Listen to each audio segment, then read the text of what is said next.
Hey everyone, welcome to today's show. If you only watch state TV and official news, the government's 2025 picture is still those key words: high quality growth, Great China era, spending bounce back.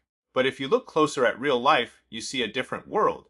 In Shanghai's Huangpu New World, a house once worth 13 million yuan, labeled as top hot spot, now hangs at 9 million with no buyers. A buyer chops it down to 8 million right away. The three kid parents cry and break down on the spot. On Guangxi streets, a street cleaner says her 2,000 yuan wage is delayed.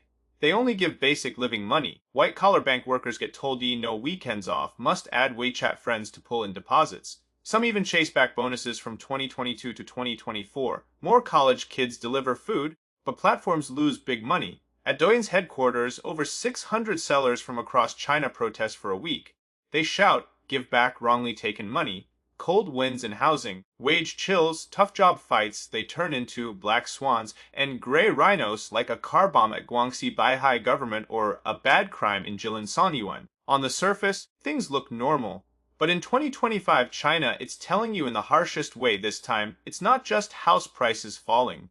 If you care about this topic, please subscribe to my channel. Turn on the bell and pick all so you don't miss future shows! First, let's look at the numbers. The China Index Academy report on December 1 shows in November, the average used home price in 100 cities is 13,143 yuan per square meter. It fell 0.94% from last month and 7.95% from last year. The tough part, this is the 43rd month in a row of drops. All 100 cities used home prices fell. At the same time, new homes play structure support. November average new home price in 100 cities is 17,036 yuan per square meter. It rose 0.37% from last month, up 0.68% from last year. This is mainly from fancy upgrade homes in big cities like Shanghai, Chengdu, Hangzhou pulling up the average. In one sentence, new home prices hold face with a few high-end ones. Used home prices show how bad the onside really is. The trend looks bad. The direction feels worse because big experts aren't hopeful for the future. UBS thinks house prices will fall at least 2 more years. Fitch warns new home sales by area will drop 15% to 20% more before the industry steadies. Global banks mostly don't like China's housing market. It's not just talk. It's based on years of sales halving and defaults. If house price drops are pain you can see, then this next part is like turning off the lights. Bloomberg and other media report China's two biggest private housing data groups, China Real Estate Information Group and China Index Academy, suddenly didn't release top 100 builders' November sales data at the end of the month as usual. Insiders say the housing ministry told them to stop sharing these numbers until further notice. They can only give them to paying groups under strict secrets. Bloomberg analysts warn missing home sales data could make this already hard industry more confusing. November data likely shows even bigger drops. For investors, it's not just missing a table, it's like pulling out a key thermometer. Private data used to come 2 or 3 weeks faster than official, showing new home market heat or cold in time. Now this early warning is off. Only slower, more unified official stats remain. At the same time, watchdogs crack down on online bad talk about housing. Reuters says cyber offices ramp up hits on real estate doom talk, and Times posts. They deleted tens of thousands of messages, shut down lots of accounts called housing analysis or market insights. Tighter talk rules, data blackout plus Wanda seeking delays, Evergrande and Country Gardens old messes. Inside, it's to keep stable. Outside, it sends a clear signal. This market is so bad. They won't even show you the ugly numbers. Compared to big numbers, one owner's story explains it better. On social media, a blogger shared this case. Shanghai Huangpu New World spot is king bomb of king bombs. Next to billionaire, packed luxury like Zhonghai Hengcheng Zhuli, metro nearby, golden 2-room with balcony. Peak price hit 13 million. Now at 9 million, still no takers. Buyer walks in and chops to 8 million. Owner breaks down 3 kids to feed. House won't sell, no cash flow. Pressure piles up layer by layer. Even Shanghai top luxury is like this. Other cities, other areas, old small broken homes, you can imagine. Like a netizen's side, Shanghai's market this wave is really at a dead end. China's this round of housing bubble ties up the whole middle class's money sheets. Many down payments empty 6 wallets, loans for 30-40 years, bought at high prices now halved or worse. Wages don't rise much, income hurts in downturn. So lots of prices fall, Loans stay same, on paper have house, really negative asset. Goldman's report shows 2021 China housing sales hit 17 trillion yuan. Now under 10 trillion like halved in 3 years.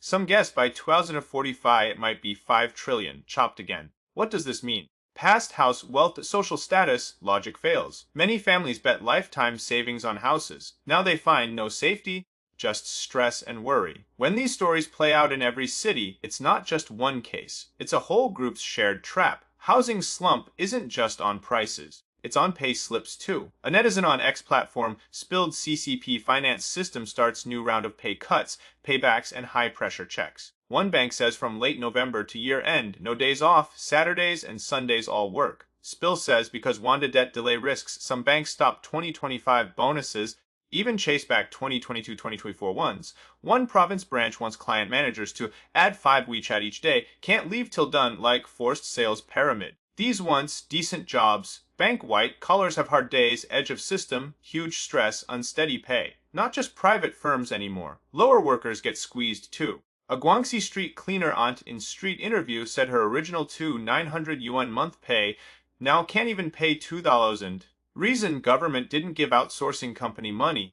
Company can't pay. Only give part to let them live. She works 8 hours a day, rests only 4 days a month, no food or stay. Many over 60-old cleaners have no social security. Just keep going. In this real world, China heads to shared wealth. Slogan sounds extra harsh. Where do people who can't find good jobs or get laid off go?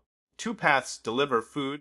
Officials says youth jobless rate 18.9%. Many analysts think way over 30%. 1 in 5 can't find work. So Beijing tech grads, overseas returnees, computer majors, undergrads, bikes become what state media pretties as flexible jobs, new ways. Writer and commentator Zhang Yang nails it. Now food delivery is high education field. That's the China dream left for youth. Problem is, this last safety net spot starts to sink. This summer, China food delivery had a huge subsidy war never seen before. JD jumps in, Michuan, Ali, Eel. Me, Taobao flash buy, forced to follow, crazy money throw to grab market. Third quarter reports out, 3 giants feel bone-chilling cold. Michuan has biggest loss since listing. Ali operating profit drops 85% from last year. JD net profit down 55%. Half year down, 3 together earn near 80 billion less than last year. Subsidies look cheap for buyers but make platforms and sellers bleed. Economists see cleared. This endless bad fight will force some sellers to cut corners, even use bad or toxic food. In end, buyers, sellers, platforms all lose. Only taxes stay steady winners. On the other side, live selling path isn't wide. From across China, about 600 Douyin sellers and live stars from November 23 protest a full week under Shanghai Douyin HQ. Fight platform random fines, freeze payments. Want cancel wrong penalties, give back money. Some say over a year, platform slaps big fines. Long freezes, many sellers know real wrong, but one cut all, punished. Appeal process not clear, low win rate. Leads to lots small sellers lose everything. November 28. Protest site clashes with police. Some dragged away, some fall down. Under pressure, platform forced to cancel some big fines, shorten freeze times. But for big sellers group, it's just head above water for a breath. Food riders race hard on roads. Live stars yell hard on camera. Platforms burn money hard in reports. From outside, it's busy internet new economy. From bottom, it's a trend fight no one wins. Economy cracks turn to society splits. December 2, Jilin Sanyuan Changling has bad crime. Local police put out wanted notice for 34-year-old Yao, says he in bad case and fled. Media and netizen spill seems random hurts, rumors 9 killed. Police say, can't tell details, ask watch official notices. Late November, Guangxi Beihai government front, blue car speeds at City Hall. Sight thick smoke, people run scared. Then lots armed police surround, smash car. Online says bomb, gunshots. Official almost zero report,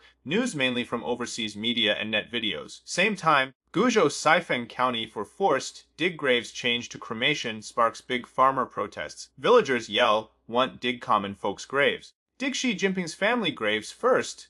Arrow straight at top level. Shows rural anger, not just local anymore. Netizens say straight, these 2-3 years revenge society. Cases rise clear. What gets out wall is tip of iceberg. More in towns, villages, small events often digested on spot. Police search witness phones on site, ban share. Town cadres step in. 确和, no report, no open. End with personal mood issue, family fight. Brush off. At same time, CCP top court chief Zhang Jun from November 30 to December 1 leads team south to Guangxi check. Public talk keywords: serve high quality growth, keep safe stable, grab front end, cure before sick, do mediation, stop conflicts worsen, meaning clear economy worse, press social risks at bud stage, courts through petitions mediation, solve before suit, block outside case, keep stable, pressure now direct in top court work plans. Push back more, CCP sent odd files, stress, stop mass return home stuck, everyone responsible, many see as in downturn, factories stop, orders drop, lots migrant workers forced home. Once group jobless, group protest in villages, stable risk way bigger than cities. From bomb government, anti-forced cremation to random attacks, to top court south to Guangxi talk, grab front, cure before. These seem unrelated news really point to one thing: economy down turns to I, seen society anger and safety risks. What's really halved is trust and ways out. In 2025 this winter, link these China happenings that seem not connected. You find halved not just housing sales, but middle-class trust, youth ways out, whole society hope for future. When prices don't just rise forever, when data gets less clear, when deliver food, be streamer, not stable paths, when bomb government and revenge cases not just rare news lines, society's safety feel slips away quiet. What does CCP government fear most? Not house prices drop how much per meter, not delivery platforms lose how many billions, but owed wage cleaners no longer believe government will find way. Trapped homeowners no longer believe house is safest asset. Jobless youth no longer believe hard work gets reward. Migrant workers, rural elders start point anger at that biggest power center.